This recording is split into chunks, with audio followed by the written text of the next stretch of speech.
Are you playing the flip game, the burr strategy? Are you playing just long-term hold? Keep it easy, keep it simple.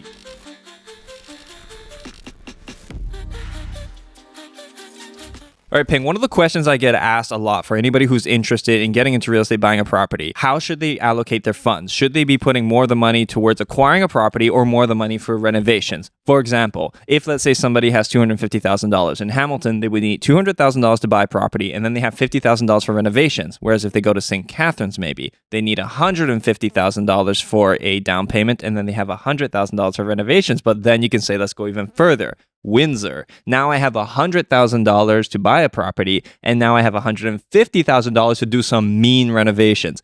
Which one should they do and why? Then the question for them really is, what's their real estate goal? Like, are they looking for more like an equity play or like cash flow play, right? Do they actually need more cash flow coming from the rental properties, or they feel like they're comfortable with their current job or business that they can just allocate those funds into a city like Hamilton or even like a closer to GTA where it doesn't produce a lot of cash flow, but it will give them a bit of an appreciation over time? I think we need to break down the benefits because a lot of people don't necessarily know what the goals. Like the people who ask me these questions, they don't necessarily know what they want. They know that they want to get into real estate. They know real estate is the vessel of their choice. They just don't know what is the potential or what is the benefits of doing one or the other. So for example, if somebody invested more in the down payment and less in renovations in Hamilton, what is the benefit versus doing something like that in Windsor where you can spend more on renovations? Okay, so let's anchor a few assumptions here. So they're a new investor. They just want to get their very first real estate deal. And the second thing is that there's no issue with managing the properties remotely because they might be hiring out to local property management, I'm assuming. And in that case,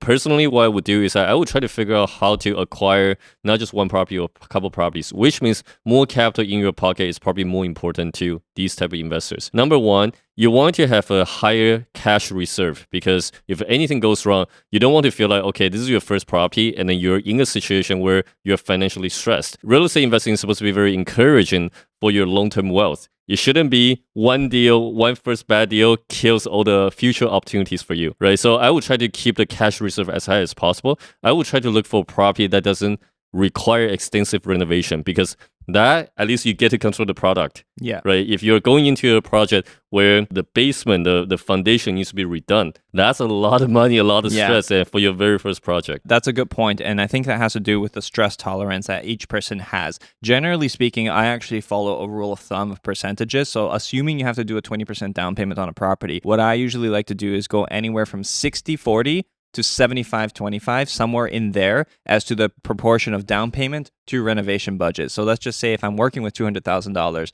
and I have to put a $100,000 down payment, $100,000 might be my renovation or $50,000 if I'm going 75-25. And that's usually because the proportional price of the property will usually have a proportional requirement for renovations. But the thing is, you can't leave yourself too thin on the renovation money because like you said, if something goes wrong, that means that you might be stretching and buying out of your comfort zone and you're just buying at the tip. If anything goes wrong, you have no buffer. Exactly. So you have to have some contingency money. And by the way, for a lot of real estate beginner investors, sometimes how they run their number is that, okay, this is how much I need to pay for, how much I need to budget for the down payment, and this is how much renovation that I need to budget for. Yeah. But they forget that there's a closing fee, there's a carrying cost. Yeah. Sometimes they even forget that there's a period of time where they have to go through tribunal to maybe remove the tenancy and all that stuff. So there's a lot of hidden cost that people may not be aware of. So it is really important to always have that kind of cash. So that's where the budgeting becomes very important and people need to look at things analytically. But if we're talking strictly about when should somebody invest more money in renovations versus when somebody should invest more money in the acquisition process, so let's say either buying a turnkey product or buying something in a nicer area or a more populous city, the only times that I've seen people putting more money into the renovations than into the acquisition of the property that is beneficial is when you're going for cash flow. You know the 1% rule, right? Everybody used to talk about it. Yeah. See if we can find a property that is a 1% rule. It's very hard to find and buy it, but you can build it, right? Sure. So if you want to spend the money to build that and then you burr the property, and you're going to be doing very well, but you have to be burring the right type of property. So I think to answer the question of whether or not somebody should put more money towards acquisition or renovations,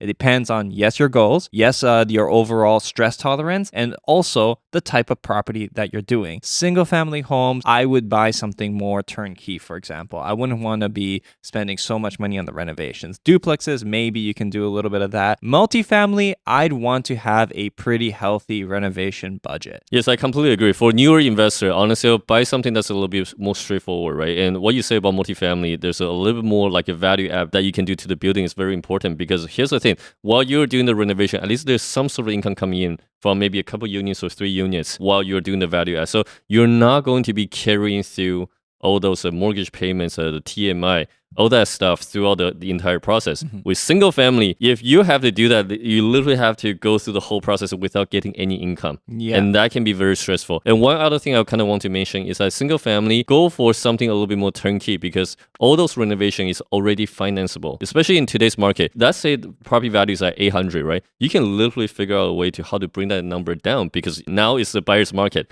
Bring that down to maybe 750 or whatever, right? And you try to leverage the bank as much as possible and use the bank's money to really cover up to 80% of renovation funds that you're supposed to put in. So if you actually do the number, the funds that you're putting into the project will be very minimal at the end. Yeah. So it's okay to spend a little bit more on the acquisition, on the property value, on the single family home. And the thing about that is that it is a strategy. That has to do with what somebody is looking to do. When you're buying something turnkey like that and you don't have to go on the renovations, and let's just say you even exercise that same strategy instead of doing it, let's say in Toronto or Hamilton, Mississauga, anywhere there, and go further out to Windsor. The thing you also have to measure out is that theoretically, you could buy for the same price of the renovations another property and just let the market do its thing. Easily, right? Yep. So you got to really consider, are you playing the flip game, the burr strategy? Are you playing just long-term hold? Keep it easy, keep it simple. You know, you see some very sophisticated investors. They're not looking to buy crazy properties. There's one lady I know, she has 8 properties right now. She always bought properties, single-family home turnkey, in such a way that all she ever had to do was rent it out and the rents will break even. That's all she did. Break even on the property, she's happy. Yep. And she did this. She bought one property out in like the middle of nowhere,